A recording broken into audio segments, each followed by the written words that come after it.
اعوذ باللہ نحمده ونصلي على رسوله الكريم اما بعد فاعوذ بالله من الشيطان الرجيم بسم الله الرحمن الرحيم رب اشرح لي صدري ويسر لي امري واحلل عقدة من لساني يفقهوا قولي۔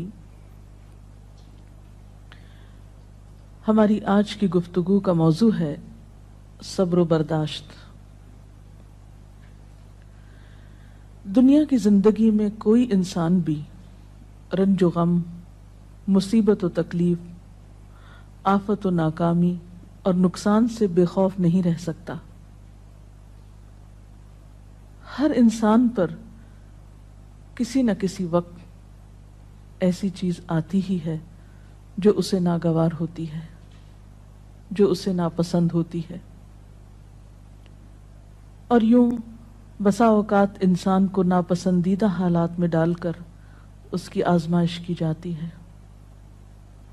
قرآن پاک میں اللہ تعالیٰ فرماتے ہیں وَنَبْلُوكُمْ بِالْخَيْرِ وَالشَّرِّ فِتْنَةً، ہم تمہیں اچھے برے حال میں مبتلا کر کے تمہاری آزمائش کریں گے۔ ایک اور جگہ پر فرمایا خَلَقَ الْمَوْتَ وَالْحَيَاةَ لِيَبْلُوَكُمْ أَيُّكُمْ أَحْسَنُ عَمَلًا، اس نے موت اور زندگی کو بنایا تاکہ وہ تمہارا امتحان لے کر دیکھے، تمہیں آزما کر دیکھے کہ تم میں اچھے کام کون کرتا ہے۔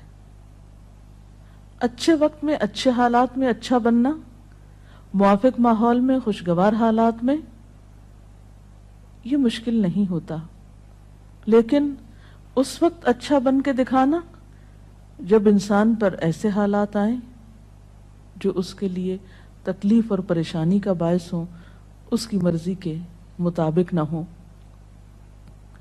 ایسے میں ہی کسی انسان کا صحیح طور پر پتہ چلتا ہے کہ وہ دراصل کیسا انسان ہے۔ اب جب بھی کوئی مشکل آتی ہے یا مصیبت آتی ہے تو اس وقت انسان کے سامنے دو راستے ہوتے ہیں۔ ایک تو یہ کہ اس مشکل یا مصیبت کا صحیح طور پر مقابلہ کرے، اس میں مثبت رویہ اختیار کرے،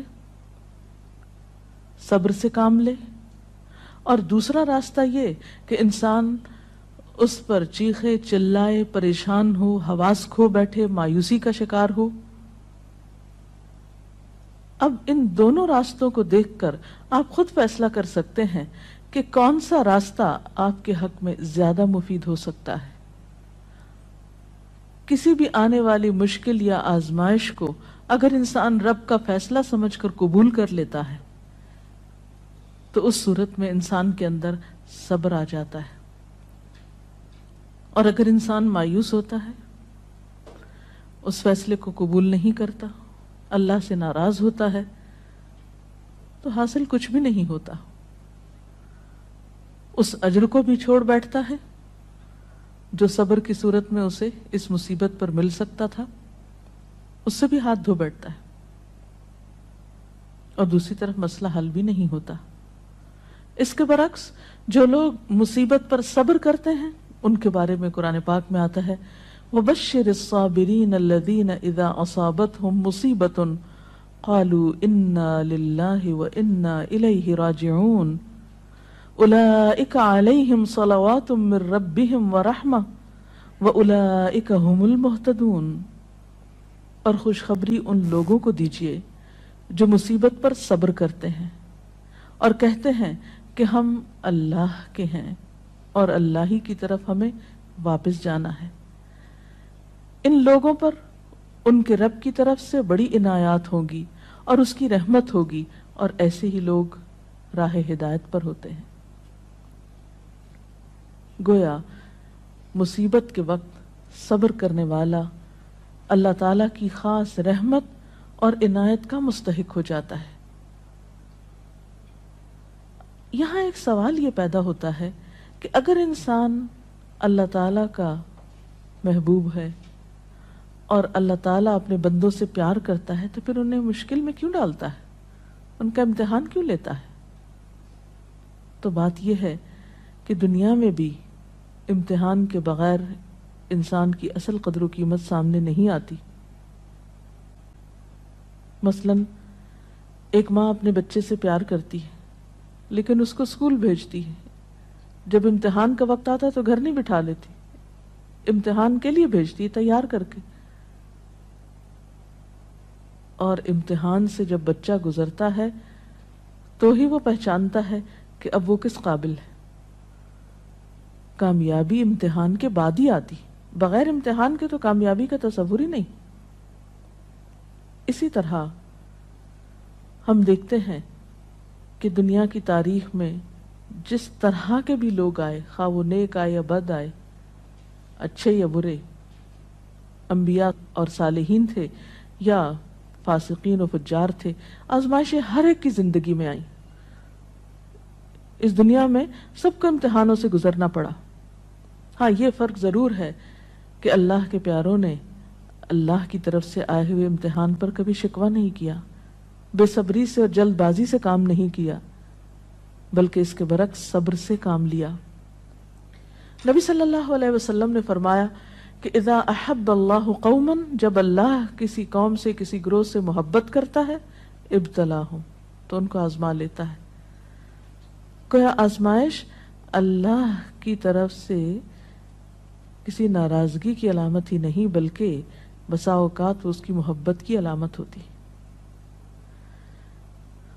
پھر فرمایا کہ جو شخص اس پہ راضی ہو جاتا ہے اللہ اس کے لیے راضی ہو جاتا ہے، اور جو ناراض ہوتا ہے اللہ تعالیٰ اس سے ناراض ہو جاتا ہے۔ لیکن وہ لوگ جو کسی بھی دکھ، تکلیف اور آزمائش کے وقت صبر کرتے ہیں تو ان کے بارے میں خوشخبریاں بھی ہیں۔ ایک جگہ پر آتا ہے ان اللہ مع الصابرین، اللہ صبر کرنے والوں کے ساتھ ہے۔ وبشر الصابرین، صبر کرنے والوں کو بشارت دے دو۔ اور قیامت کے دن تو صبر کرنے والوں کا اجر بے پناہ ہے۔ حدیث میں آتا ہے قیامت کے روز دنیا میں عافیت سے رہنے والے جب آزمائش میں مبتلا لوگوں کے اجر کو دیکھیں گے، یعنی قیامت کے دن جو ان کو اجر ملے گا اس کو دیکھیں گے تو تمنا کریں گے کہ اے کاش دنیا میں ہماری جلد کینچیوں سے کاٹ دی جاتی اور ہم بھی صبر کرتے اور آج ہمیں بھی اتنا بڑا اجر ملتا۔ اور اس کے علاوہ جو بھی مصیبت، تکلیف، حتیٰ کہ کانٹا بھی چبھتا ہے بندہ مومن کو تو اللہ تعالیٰ اس کے بدلے میں بھی انسان کے گناہ معاف کرتا رہتا ہے۔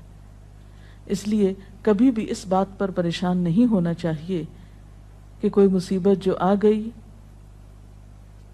تو یہ شاید اللہ تعالیٰ کی ناراضگی ہی کا ذریعہ ہے۔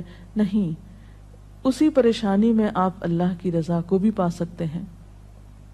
نبی صلی اللہ علیہ وسلم نے فرمایا جس مسلمان کو کوئی قلبی اذیت، جسمانی تکلیف، بیماری، رنج، دکھ، غم، کچھ بھی جو پہنچتا ہے، حتیٰ کہ اگر اسے کانٹا بھی چبھ جاتا ہے اور وہ اس پہ صبر کرتا ہے تو اللہ تعالیٰ اس کے بدلے اس کے گناہوں کو معاف کر دیتا ہے۔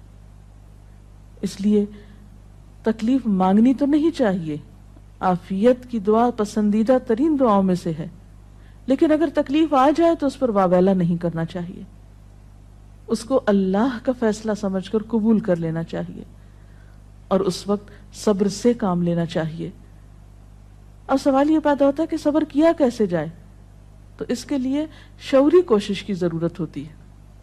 حدیث پاک میں آتا ہے من یتصبر یصبرہ اللہ، جو صبر کرے گا اس کو اللہ صبر دے دے گا۔ تو گویا سب سے پہلے نیت اور ارادے کی ضرورت ہے، اللہ کے فیصلے کو قبول کرنا، ایکسپٹ کر لینا کہ جو ہونا تھا ہو گیا، آپ اسے تبدیل نہیں اب کر سکتے۔ مثلا کوئی شخص فوت ہو گیا، آپ اس کو دنیا میں لا تو نہیں سکتے، اب کیا اللہ کے فیصلے کو قبول کر لیجئے اور اس طرح بہیو کیجئے کہ اللہ راضی ہو جائے کہ ہاں اس میرے